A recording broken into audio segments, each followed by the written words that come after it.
Hello everyone, ഇന്ന് ഞാനൊരു കുട്ടി കഥയായിട്ടാണ് വന്നിരിക്കുന്നത്. സാരിയുടെ വീഡിയോ കണ്ടിട്ട് അത് വാങ്ങിക്കാൻ താല്പര്യമുള്ള ആൾക്ക് ഡീറ്റെയിൽസ് അറിയാണ്ട് ഡിസ്ക്രിപ്ഷൻ വായിച്ചില്ല. സോ എൻ്റെ കുട്ടി കഥ ഇതാണ്. എനിക്ക് 2 പിള്ളേരുണ്ട്. ഒരാൾക്ക് 3.5 വയസ്സും ഒരാൾക്ക് 10 മാസവും.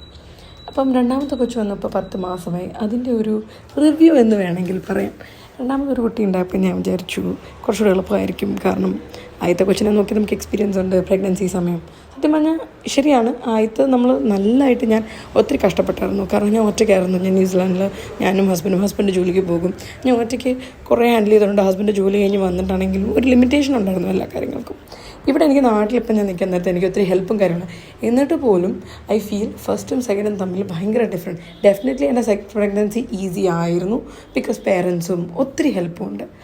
പക്ഷേ പിള്ളേർ തമ്മിൽ നോർത്തും സൗത്തും പോലെയാണ് വ്യത്യാസം. കാണാൻ രണ്ടുപേരും കണ്ട ട്വിൻസ് പോലെയാണ് ഇരിക്കുന്നത്. ചെറുപ്പത്തിലെ ഫോട്ടോ ഉണ്ട്. പക്ഷെ അവരുടെ സ്വഭാവങ്ങളും അവരുടെ മൂഡ്സും അവർക്ക് എന്താ വേണ്ടത്, നീഡ്സ്. സോ ഒരിക്കലും ആദ്യം ഒരു രണ്ടാമത്തെ കുട്ടികളാകുമ്പോൾ നിങ്ങൾ അല്ലെങ്കിൽ നിങ്ങളുടെ ഫ്രണ്ട്സിനാവുകയാണെന്നുണ്ടെങ്കിൽ അവൾക്കൊരു കൊച്ചുണ്ടല്ലോ, so it might be easy for her, അങ്ങനെയൊന്നും ഒരിക്കലും വിചാരിക്കല്ലോ.